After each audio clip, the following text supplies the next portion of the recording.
Selamat datang di Good News, kabar bagus. Hari ini seperti kalian sudah lihat di thumbnail, aku akan membahas barang yang paling aku nantikan di akhir tahun ini. Ini bakal mungkin jadi wishlist kamu di kado Natal atau di hadiah akhir tahun ya. Kita akan mulai bahas aja deh, gak usah kelamaan ya. Shure MV7.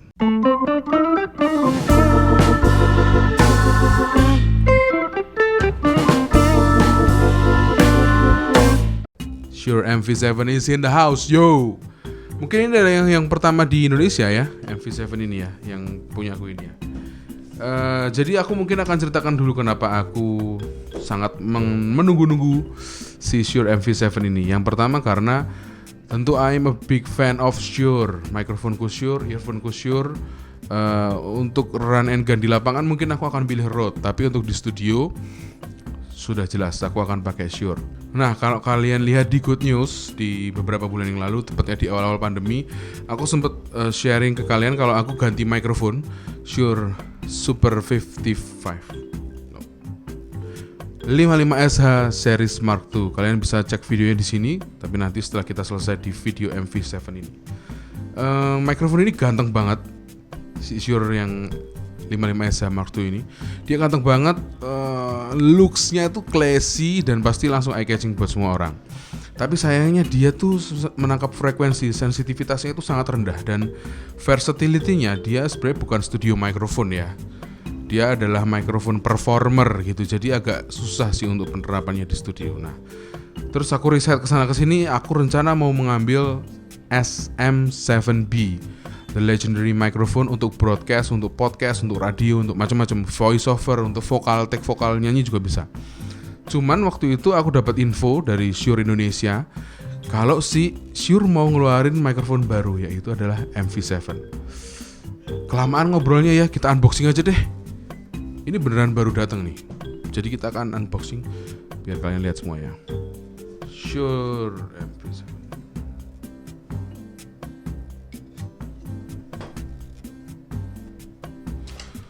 Jadi kalau kalian lihat penampakannya, sebenarnya mungkin kalian udah nggak asing ya sama bentuk mikrofon seperti ini, karena banyak di podcast gitu, di radio, di studio gitu juga dia udah banyak banget yang pakai SM7B, the bigger brother of the MV7. Nah, sekarang aku punya yang versi MV7 ini. Kelebihannya yang paling utama dia adalah dia ada USB and XLR output. Itu gila sih.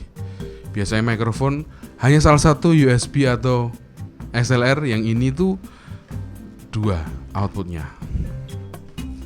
Oke, ini outer boxnya. Kita akan buka. Mana nih? Oh, di sini. Ini diumpetin dulu deh, serem. Oke, yang pertama sudah jelas kartu garansi ya. Kartu garansi. Nah, pastikan kalau kalian beli itu yang garansi Shure Indonesia. Terus quick start guide. Ini kalian mungkin perlu nih karena baru pertama kali ya kalau menggunakan USB microphone. Terus ini apa nih?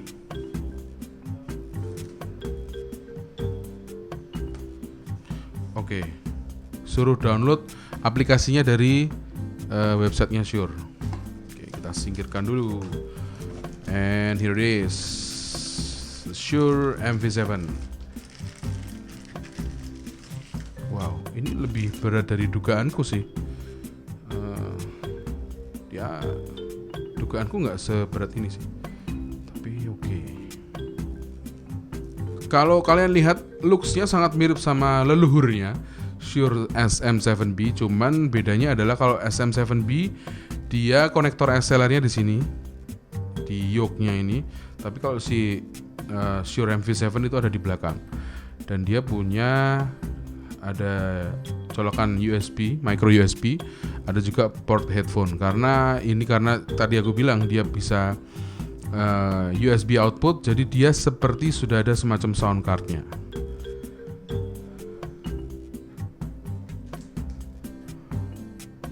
Lebih kecil sih kalau dibandingkan sama SM7B. Ini untuk mikrofonnya ya. Terus kita lihat lagi isinya di dalam ini ada apa lagi sih? Harusnya dapat kabel. Dan memang betul dapat kabel. Kabelnya ini adalah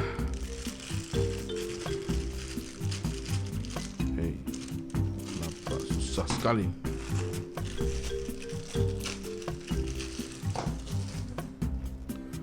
Ini USB micro to Type C, karena laptopku ini Type C, jadi aku pakai ini. Tapi aku yakin kalian akan dapat juga yang USB A. Jadi ini nggak aku pakai, aku masukin ke box. Oke. Downloadnya ke shure.com/motifdesktop. Oke, habis ini kita akan download aplikasinya. Oke, ini tadi aku udah ganti mikrofon dari Shure 55SH Mark II ke Shure MV7. Ini levelnya sama persis yang aku pakai di Shure 55SH Mark II. Kalau di monitorku sih kedengaran lebih jelas ya, lebih bulat juga. Karena aku nggak ngerubah apapun dari tadi ya, mau itu gain ataupun level headphone. Nah, sekarang kita akan coba untuk konekkan si Shure MV7 ini pakai kabel USB-C. Jadi dia langsung connect ke komputerku ya. Oke, kita coba. Oke, ini kita udah koneksi mikrofon Shure MV7 via USB. Dan ini adalah settingan seperti yang kalian lihat di samping ini. Yang aku tampilkan screen capture dari si aplikasi Motif ini ya. Kita lagi ada di mode manual, kita mic gain-nya ada di 30 dB. Terus ada monitor mix-nya, ini adalah untuk kamu mau dengerin asli mentahnya atau dari DAW gitu. Nah, tergantung ini, kalau DAW kalian buka monitornya, kalian bisa denger di sini ya. Terus berikutnya ada EQ, ada ini mereplikasi banget dari si Shure SM7B ini. Di belakangnya ini ada tuh SM7B. EQ dari flat, kita kasih high pass, kita kasih lagi presence boost. Kalau teman-teman voiceover mungkin suka pakai presence boost atau high pass plus presence boost. Tapi aku nggak terlalu suka EQ-nya yang high pass ini ya. Aku lebih suka presence boost atau flat sekalian. Oke, berikutnya ada limiter juga di sini. Nah, ini untuk teman-teman kalau misalnya mau mereduce biar nggak terlalu peak suaranya gitu, bisa pakai limiter. Terus ada kompresor juga dari, kalau di sini kompresornya tolak ukurnya adalah light sampai heavy ya. Yang pertama adalah seperti ini. Nah, ini suara radio like biasanya kayak gini ya. Sampai ke medium, sampai ke heavy. Kalau teman-teman voiceover tuh pasti suka banget di settingan heavy sama EQ yang presence boost kayak gini. Gimana menurut kalian? Ini kalau di mode manual. Nah, kalau kita udah mau lock si ini ya, kita misalnya mau geser-geser dB-nya, sensitivitasnya kita pakai di 30 dB, kita tinggal save aja nih di sini nih. Oke, ada save, preset save. Oke. Save preset, kita kasih custom preset 1. Oke, save. Oke, setelah kita tadi dari mode manual nih ya, kita akan geser ke mode auto. Untuk teman-teman beginner nih membantu banget sih. Ini ada settingannya langsung ke monitor mix kayak tadi itu untuk monitor kalian di sini, karena di sini ada colokan headphone-nya. Terus berikutnya ada, kalau kalian mic posisinya mau near seperti ini, dekat seperti ini, atau kita bikin yang agak jauh. Jadi biar ngobrolnya tuh enak tuh dari sini tuh. Tetap bisa ketangkap. Nah, ini menurutku juga memudahkan teman-teman beginner yang baru masuk ke dunia podcasting atau teman-teman yang suka streaming gitu. Jadi nggak mau mikir berat-berat tentang posisi mikrofon, tentang bagaimana cara mengatur level mikrofon. Ini versi ini 1 jengkal gini aja tuh masih kedengar bagus sih suaranya. Tergantung kalian tipe yang menempel ke mic untuk mendapatkan proximity effect, atau kalian tipe yang suka sambil santai aja nih gini nih. Gila sih. Terus tone-nya dia ada dark, natural sama bright. Nah, ini EQ sih kayaknya ya. Ini lebih ke EQ. Jadi kalau dark ini bassnya lebih banyak, tapi aku nggak suka karena ini kayak sedikit kependem gitu, suaranya agak mendem. Kalau natural seperti aslinya karakternya mic ini, kalau bright seperti dibikin-bikin EQ-nya si high-nya. Jadi kalau menurutku aku akan pilih kalau di mode auto itu natural. Oke, itu terserah kalian sih pilihannya mau di auto atau di manual ya. Dibikin enak aja deh. Nah, ini kalau kita masuk lagi ke mode manual. Nah, di atasnya ini ada slider. Nah, ini kelihatan sih. Di atasnya ini ada slider nih. Nah, nih. Kalau kalian mau ganti levelnya, once kalian save di sini, tadi kita pakai preset yang ini ya. Kan kita save. Ini preset. Kita close aja deh. Si aplikasi ini kita close. Sebenarnya settingan itu sudah bisa di sini. Nah, ini ada 2 tombol, yaitu yang pertama di sini ada pergantian antara mikrofon sama headphone. Terus ini ada slider di sini, ada touch bar gitu. Nah, ini untuk gede kecilin settingan. Kalau ini aku lagi pencet di mikrofon, ini untuk gede kecilin gain. Nah, ini untuk gede kecilin gain. Jadi ini aku akan naikkan lagi sampai sekian, sampai segini. Wow. Terus ini level monitornya ya. Ini nggak terlalu sensitif sih sebenarnya taskbar ini nih. Aku nggak terlalu suka taskbar ini. Ya, ini untuk monitornya. Terus di sini ada tombol mute mic.